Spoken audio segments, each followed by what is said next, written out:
All right, guys, quick video. All right, finished this car, put it together. I'll take it for a spin.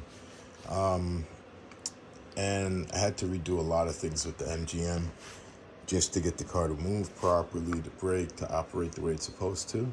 I made another video about yesterday's experience. I posted it a few minutes ago, so I figured I'd just show this to show the changes. So this is a short wheelbase limitless put together a while back. I just had it sitting down, spare parts car, and I figured this would be a good car to test it in. So I have my MGM here. It's wired to a capacitor. It's an 8S cat pack, and I didn't feel like cutting wires or anything like that, so I kept everything long, and it's going to generate heat, whatever. Just testing the system.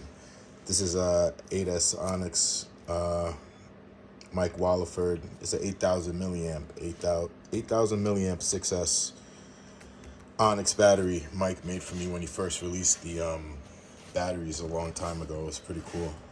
And let me just plug this all in and show you what I'm getting at real quick. Make this video short and sweet.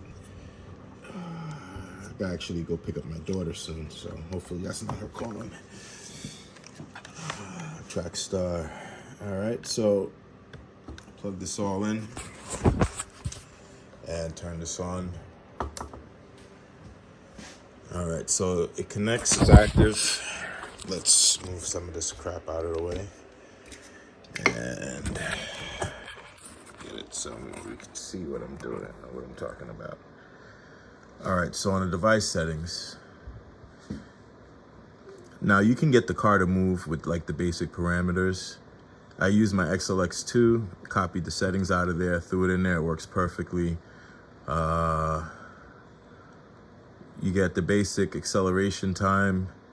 You lower all that to whatever you want. It's like a punch. Brake intensity.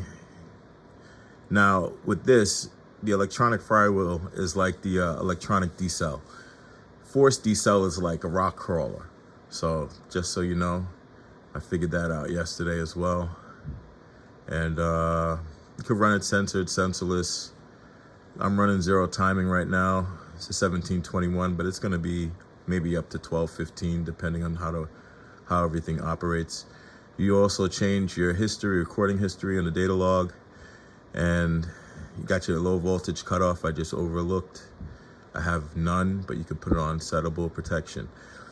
Now, when you go to all parameters, this is where it gets cool, because you honestly, to me, this is like a flyer, but a much better flyer version of a flyer. So now you get options for your transmitter loss. So you have pretty much all your receiver options are on here as well.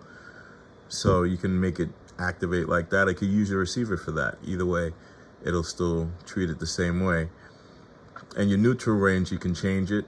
Like mine's is at 10, but I'm gonna lower it because I don't like the dead space. It's just a lot of dead space. Throttle limit. So you want that at least 4, so it at least moves after, right? I'm gonna save these settings.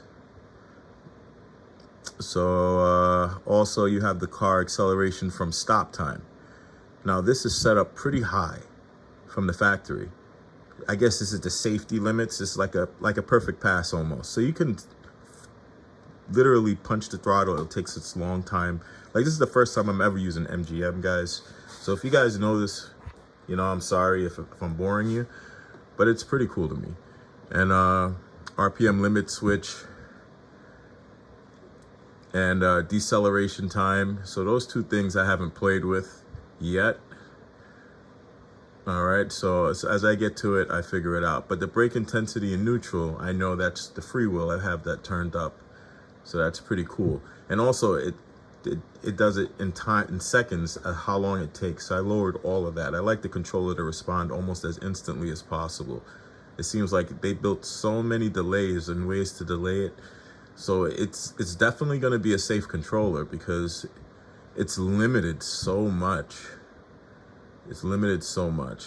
And also here was very important, the starting power. I have mine at 6% right now for this 1721, and that seems to move the car properly. So just so you know, the starting power is important on a non-censored motor. Like it'll operate like a flyer and cog. And I looked at my logs before I set everything up, and it was pulling over 900 amps just to get this thing to move.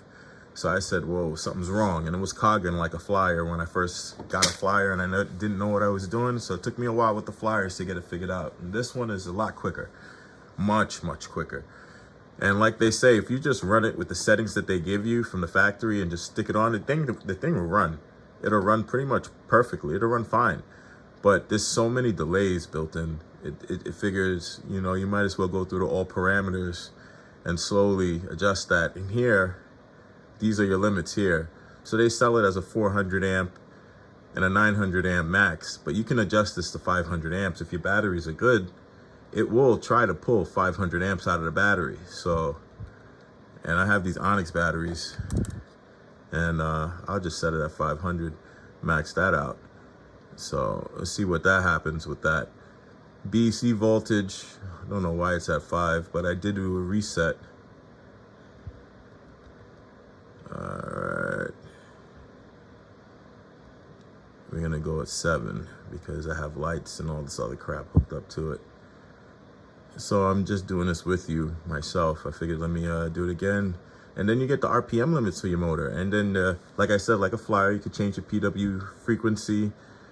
It's just pretty freaking cool, man. I'm loving it. And that's how you change also your spin direction. Reverse it if you need to.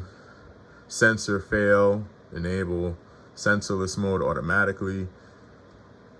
Also your wheel diameter and your gearing, and then your mechanical limit, so you could limit the car to a RPM, to a speed. Battery voltage cutoff. You know, it's if the battery reduce the power to 30% to get you back. It's pretty cool, man. You got a power box, a Futaba. It'll send it right to the data. It should send it right there. If you have a USB, you should be able to plug it right into the tel port, and it'll send it right to your transmitter. And everything else is just the basic settings. Motor stop. If it's overheated, it tells you what to do.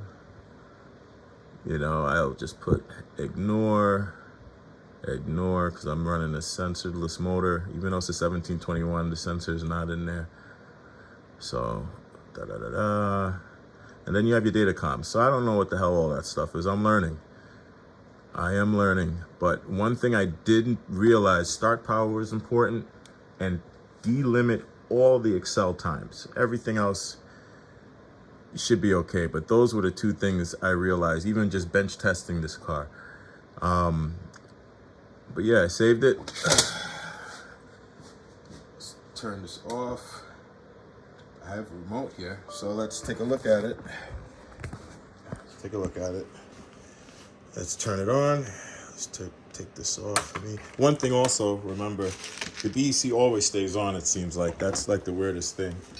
So right now, the ESC is off, but the BEC works. It's just weird. So you don't want to leave this plugged in.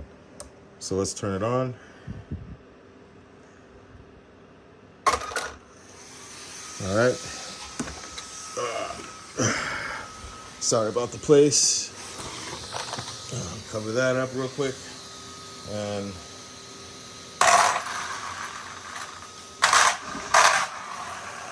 so you get some power.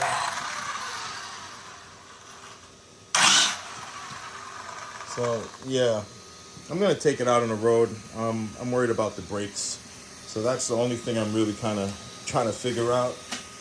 Throw that roach away.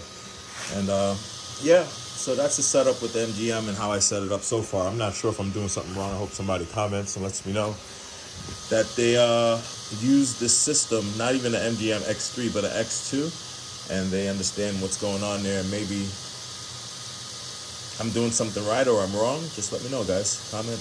And hope you guys like the setup. And shout out to MGM for putting out the product. It looks like it can handle the amps, but it's the copper wires do get warm.